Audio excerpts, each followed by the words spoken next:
এই তুমি আমার বান্ধবীরে কি বলছো? রাগ হয়ে চলে গেল, ডাকলাম শুনলো না। আচ্ছা, আমরা যখন চা খাই তখন যদি কেউ আসে তখন আমরা কি বলি? আসেন একসাথে চা খাই। আর যখন ডিনার করি তখন কি বলি? আসেন একসাথে ডিনার করি। আমি শুয়েছিলাম, তোমার বান্ধবীর বললাম আসেন একসাথে ঘুমাই। ইঁদুর মারা বিষ আনতে বলছিলাম, আনছিলা? খাবারের সাথে বিষ মিশিয়ে দিছে, লাফায়ে খাবে দাফায়ে মরবে। কালকের ফুচকাগুলো অনেক টেস্টি ছিল, কোন দোকান থেকে আনছো? ওই ফুসকা তুমি খাইছো? হ্যাঁ খাইছি, অনেক টেস্টি ছিল। এবারও শালা আমারে 2 নম্বর বিষ দিছে। ফুচকায় ইঁদুর মারা বিষ ছিল। অনেকদিন তো ফোনে কথা বললাম, তোমার কি আমার সাথে দেখা করতে ইচ্ছে করে না? ইচ্ছে তো আমারও করে, যদি তোমার বউ টের পেয়ে যায়। আরে তোমারে তো বলাই হয় নাই, আমার বউ তো 3 বছর আগেই মারা গেছে। আমি মারা গেছি আর আমি জানি না? তুই আজকে বাসায় আয়, তোর খবর আছে। মিসেস ঝামেলা বেগম অঙ্কের শিক্ষিকার ইন্টারভিউ দিতে আসছেন। জি স্যার, অঙ্কের শিক্ষিকা। আচ্ছা ধরেন আপনার বয়স 10 বছর, আপনার ছোট বোনের বয়স আপনার থেকে অর্ধেক।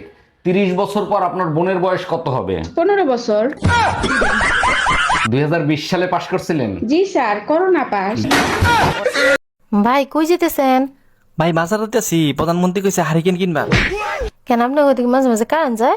আর বললেন না ভাবি, আপনাকে দেখি মাঝে মাঝে কারণ যায় না। না আঙ্গ দিকে মাঝে মাঝে যায় না। তাহলে তো আপনাকে বাড়িতে থাকার দরকার। আঙ্গ দিকে মাঝে মাঝে যায় না, মাঝে মাঝে আহে। কি ব্যাপার ভাইজান, মন খারাপ কেন, কি হয়েছে? আর ভাবি বললেন না, পেট দিন দিন বড় হয়ে যাচ্ছে, কি করি বলেন তো? ভাই আপনি এক কাজ করেন, সিজার করে ফেলেন। আচ্ছা ঠিক আছে। এই কই তুমি, তাড়াতাড়ি দরজা খোলো। প্রতিদিন যে তুমি গাঁজা খাইয়া আসো, তোমার কি লজ্জা শরম বলতে কিছু নাই? আরে গাজা খায় রাজারা, গাজা খাইলে চেহারায় গেলে যাসে। আজ পর্যন্ত দেখছো কোনো পুরুষ পার্লারে গেছে? তাইলে কাল থেকে আমিও গাঁজা খাবো, আমার জন্য গাঁজা নিয়ে আসবা। ম্যাডাম আপনি বাচ্চাদের উল্টো পুল্টো পড়াচ্ছেন কেন? সুন্দরবন কি করে সিলেটে অবস্থিত হয়? 6 মাস ধরে ডাকতেছে, আসেন নাই। সুন্দরবন সিলেটে না পাঠালে তো আসতেনও না। তাই বলে আপনি বাচ্চাদের উল্টো পুল্টো পড়াবেন? 6 মাসের বেতন বাকি, বেতন দেন, তা না হলে সুন্দরবন সিলেটেই থাকবে। আচ্ছা ভাবি, শুনলাম আপনি নাকি সুযোগ পাইলেই ভাইয়ের পকেটের টাকা চুরি করেন। ওটাকে চুরি বলে না, নিজেকে আত্মনির্ভরশীল করা বলে। ভাই তো পুলিশের চাকরি করে, তা কখনো ধরা ঠরা খান নাই? কতবার ধরা খাইছি, 100 টাকা ঘুষ দিয়ে মামলা ওখানেই রফা দফা করছি।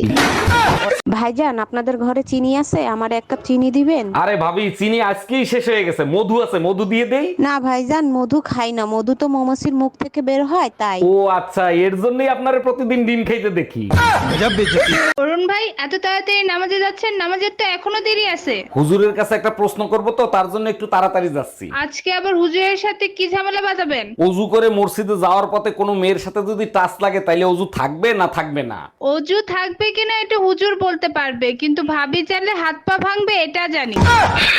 আসসালামু আলাইকুম ভাবি, জুম্মা মোবারক। কেমন আছেন আপনি? ওয়ালাইকুম আসসালাম, জুম্মা মোবারক। হঠাৎ আপনার এরকম পরিবর্তন হলো কি করে? আর ভাবি বলেন না, আমি বুঝতে পারছি আমার পাপের কলস ভরে গেছে। কলস ভরে গেছে তাতে কি হয়েছে? আপনি বাজার থেকে ড্রাম কিনে নিয়ে আসেন। দুলা ভাই আমারে আপনারা বিয়ে দিবেন না? দূর শালি, তোমার এখনো বিয়ের বয়স হয়েছে যে বিয়ে করবা? এত কিছু শুনতে যায় না, জলদি আমার বিয়ে দেওয়ার ব্যবস্থা করেন। আচ্ছা সত্যি করে বলো তো, এত তাড়াতাড়ি বিয়ে করে কি করবা? আপার মতো 3 বেলা জামাই পেটাবো।